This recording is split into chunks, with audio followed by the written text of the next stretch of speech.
I'm Margot Pilatus. Welcome to Study English, IELTS preparation.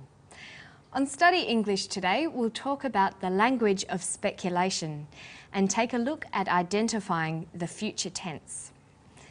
Speculating about the future is a very important language skill for the IELTS speaking test. But first, let's watch today's story. We'll visit a mangrove forest where we'll meet one of the more interesting animals that calls the forest home, the goanna, and a new animal, the cane toad, that might be threatening the mangrove goanna. Possibly because it's very hard to get into mangroves all year round, especially in the wet season when there's a lot of water. This site's one of the only spots where you can get in without a boat all year round, so that's why we chose it. A cane toad's likely to come into mangrove mudflats like this? It's probable that they'll come in small numbers, but from radio tracking these goannas, it looks like the mangrove goannas will head out onto the floodplain. And they do seem to eat frogs, so it's possible that when the cane toads arrive here on the floodplain in big numbers, the goannas will eat them. So it's possible there will be an impact. We expect that most of the goannas are going to eat a cane toad and die, but we're just hoping that some of them, even a small proportion, won't be interested in eating a toad, and they're the ones that will be living to pass on their genes and hopefully bring numbers of goannas back up eventually. So the scientists aren't sure what will happen in the future.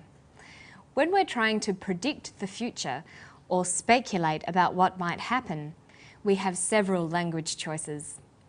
Let's put together a list of our options. First, we have verbs. We could use verbs like guess, suppose, imagine, think, suspect, or hope. Second, we can use modal verbs. For example, may, will, would, might, or could. Or we can use conditionals like if. For example, if I pass the exam, I will buy myself a new DVD. Other conditionals use similar constructions like this: if I might, or if I could. We might also use discourse markers to speculate about the future.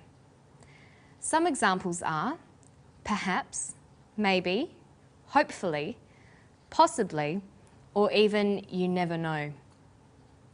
And finally, we can use adjectives.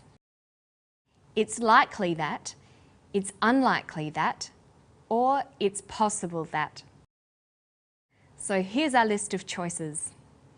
We can talk about the future using verbs, modal verbs, conditionals, discourse markers, or adjectives.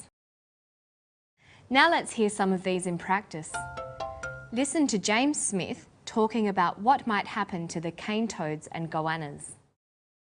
It's probable that they'll come in small numbers, but from radio tracking these goannas, it looks like the mangrove goannas will head out onto the floodplain.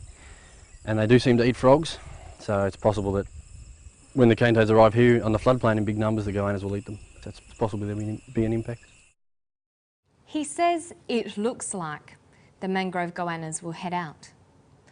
When discussing the future, there are many verbs we can use. For example, it looks like, it seems, I expect, I hope, I imagine, or I suspect.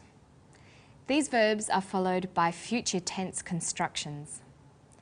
In our example, James says, it looks like the mangrove goannas will head out.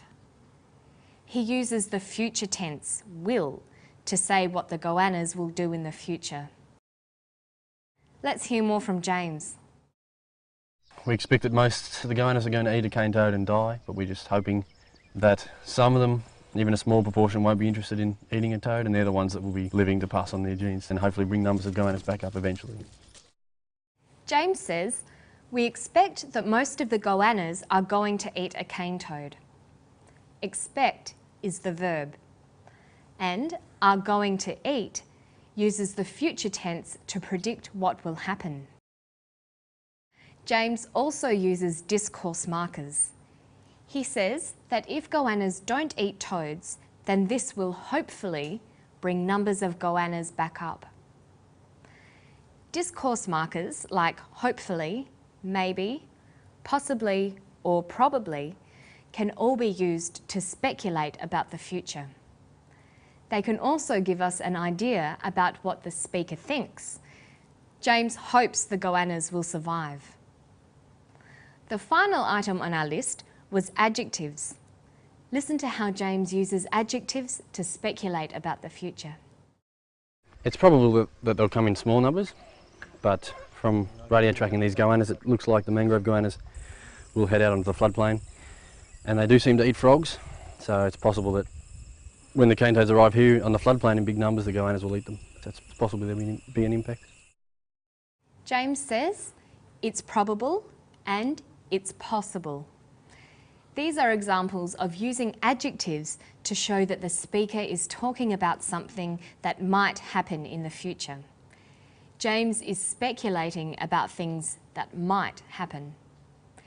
In English, we can also say it's likely. So we can have it's probable the cane toads will come, it's possible the cane toads will come, or it's likely the cane toads will come. In each of these cases, we use the future tense, will come. In English, we have to decide which tense to use when referring to things that might happen in the future. English uses 3 verb forms when referring to future actions: the simple future, the present continuous, and the future continuous. We can use the simple future, that's will plus a verb, there will be. We can also use 2 forms of the present continuous, either the auxiliary verb to be plus the present participle, or the auxiliary verb going to with a main verb. Finally, we can use the future continuous, will plus the auxiliary verb to be plus the present participle. Listen for the future tenses in this clip.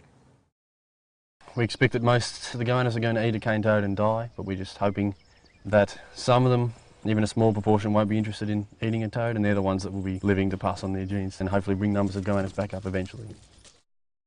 There were 3 examples in that clip: are going to, won't be, and will be. Did you hear them? Listen again. We expect that most of the goannas are going to eat a cane toad and die, but we're just hoping that some of them, even a small proportion, won't be interested in eating a toad, and they're the ones that will be living to pass on their genes and hopefully bring numbers of goannas back up eventually. He says some cane toads will be living to pass on their genes. Will be living uses the future continuous tense. He also says are going to eat. That uses the present continuous tense. The present continuous tense is used to describe actions in the immediate future that are definite or planned.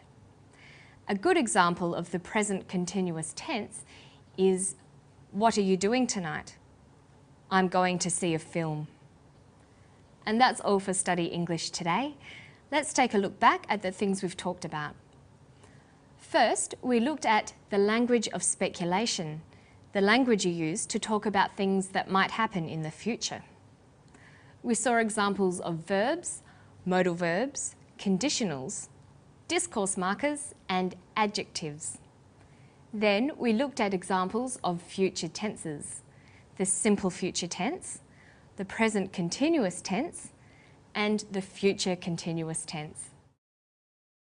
And if sometime in the future you need some help with your English, why not visit our Study English website? You will probably find everything you need.